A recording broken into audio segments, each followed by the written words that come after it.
Olá, alunos do nono ano! Tudo bem com vocês? Eu sou a professora Elívia Soares. Nós vamos falar sobre figuras de linguagem em diferentes gêneros.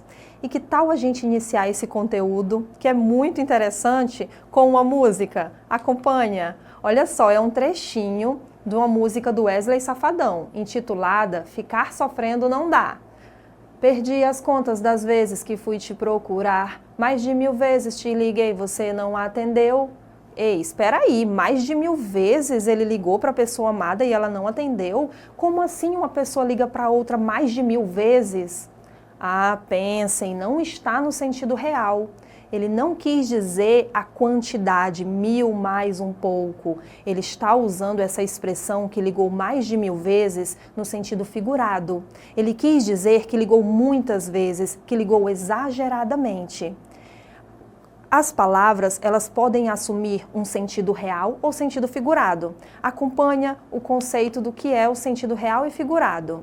O sentido real nós chamamos de sentido denotativo, porque a linguagem é utilizada em seu sentido próprio, original, objetivo.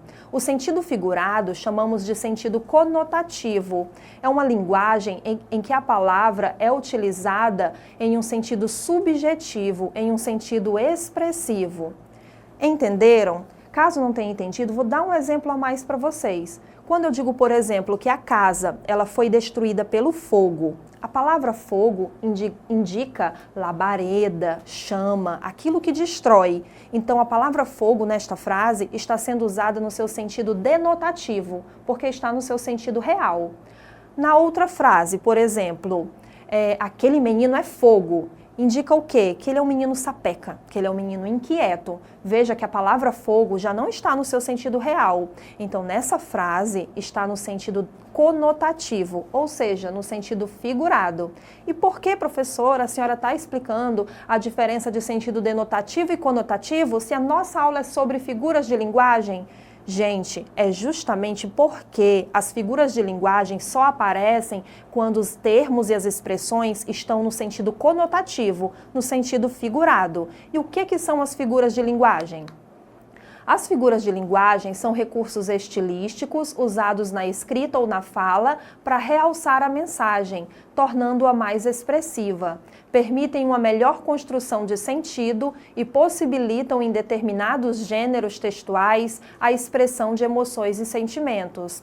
É isso, gente. As figuras de linguagem são recursos expressivos. Você as utiliza para realçar uma mensagem. E como foi lido no conceito, há gêneros textuais que possibilitam o uso das figuras de linguagem e há gêneros textuais que não possibilitam.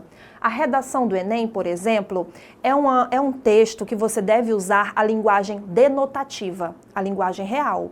Então veja que na redação do Enem você não pode utilizar figuras de linguagem, porque deve ter clareza, objetividade.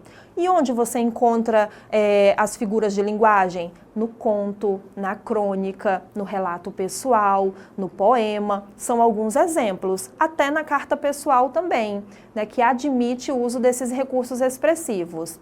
Na gramática normativa, há uma divisão, uma subdivisão das figuras de linguagem. Elas são divididas em figuras de som, figuras de construção, figuras de palavras e figuras de pensamento. Nosso objetivo hoje não é falar sobre essas subdivisões. Hoje, nesta aula, nós vamos aprender a reconhecer esses recursos expressivos, que são as figuras de linguagem, dentro de um texto, e classificar algumas. E para isso, eu trouxe um texto para vocês do autor Armando Nogueira. É uma crônica bem interessante. Talvez você se identifique com ela, porque a crônica, ela trata de situações do dia a dia. Vamos lê-la? Acompanhem. Olha só, o título da crônica é Peladas. O sentido aí, gente, está relacionado à imagem, né? Aquela bolinha que geralmente os meninos, os adolescentes jogam na praça ou jogam na rua, tá? Vamos lá iniciar a leitura. Esta pracinha, sem aquela pelada, virou uma chatice completa.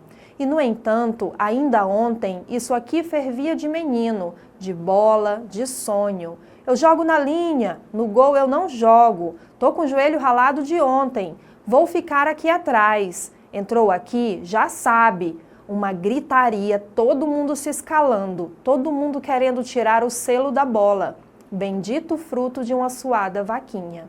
Num racha de menino, ninguém é mais sapeca. Ela corre para cá, corre para lá, quica no meio-fio, para de estalo no canteiro, lambe a canela de um, deixa-se espremer entre 1000 canelas, depois escapa, rolando, doida, pela calçada.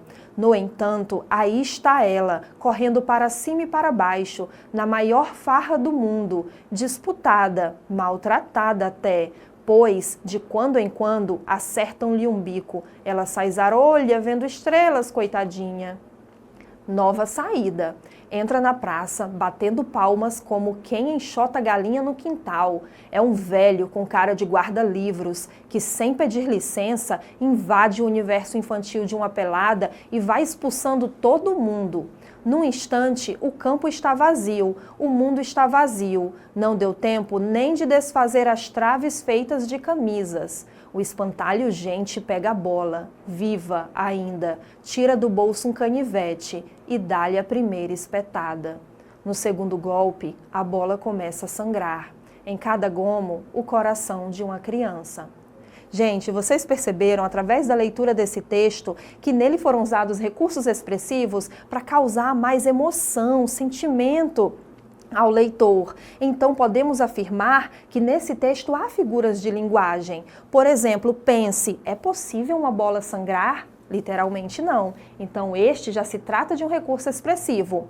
Vamos aprender agora a classificar algumas figuras de linguagem, tá bom? Retiradas do texto. Olha só, vamos reconhecer a figura de linguagem presente nesse trecho. Ela corre para cá, corre para lá, lambe a canela de um, o espantalho gente pega a bola, viva ainda. Perceberam nesse trecho que o autor, ele deu vida à bola? Ele colocou que a bola corre, a bola lambe a canela, a bola, ela tem vida. Quando características humanas são dadas a seres inanimados são objetos, são seres que não têm vida.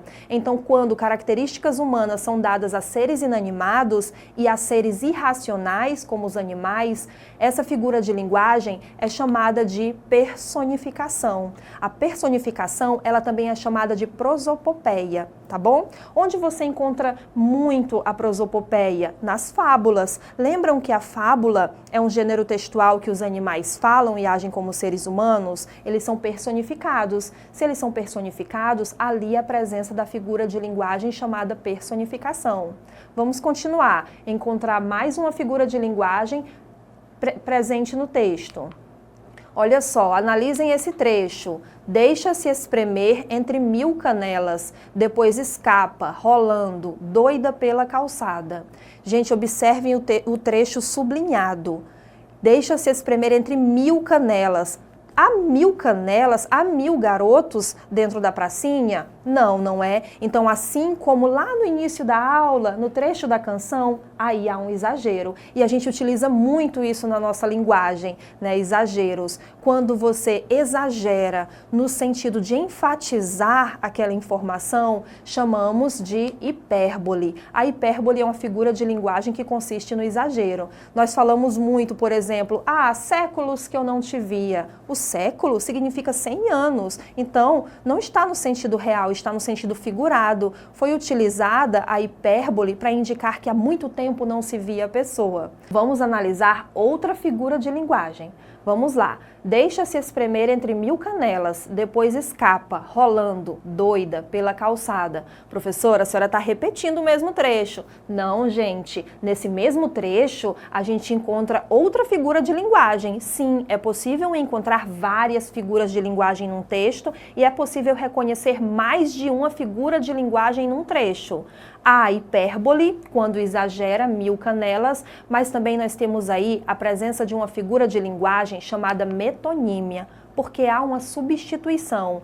Gente, a metonímia se trata de uma substituição, em que o elemento substituído ele tem ligação com o outro. Então, quando fala 1000 canelas, realmente Na imagem de vocês, a bola está passando pelas pernas dos meninos, mas a palavra canela está substituindo garotos, não é? Então, deixa-se espremer entre 1000 garotos, são os garotos que estão ali. Quando há essa substituição, chamamos de metonímia.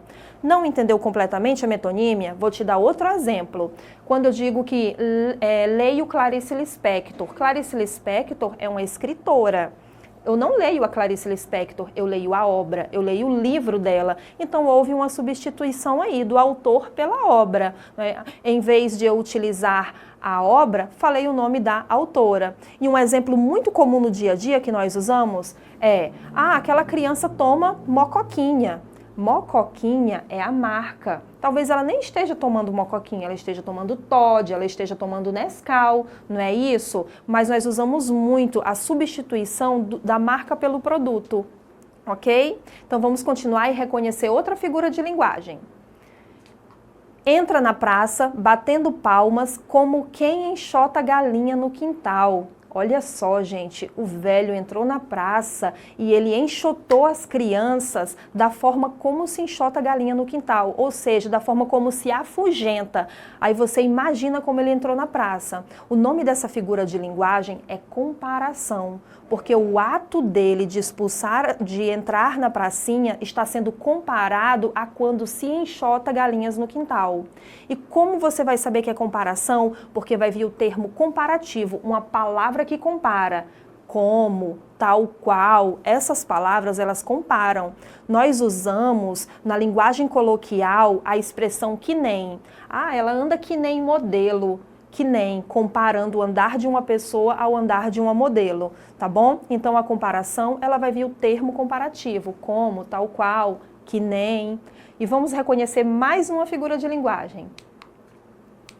O espantalho, gente, pega a bola. O espantalho, gente. O autor, o narrador, chamou o homem que entrou na pracinha de espantalho, gente. O que é o espantalho no sentido literal? O espantalho é aquele boneco que é colocado, né, na frente das plantações, que ele assusta as aves, afugenta, causa pavor nas aves. E quando o narrador chama o homem de espantalho, ele está fazendo uma alusão, ele está fazendo uma analogia, ele está fazendo uma semelhança entre o que o espantalho faz com as aves e o que o homem causa nos meninos. Assim como o espantalho, o homem causou terror, pavor. A essa figura de linguagem chamamos de metáfora. A metáfora, muitas vezes, ela se parece muito com a comparação. Vou explicar para vocês agora a diferença entre metáfora e comparação. Olha só, o homem é um espantalho, metáfora. O homem é como um espantalho, comparação.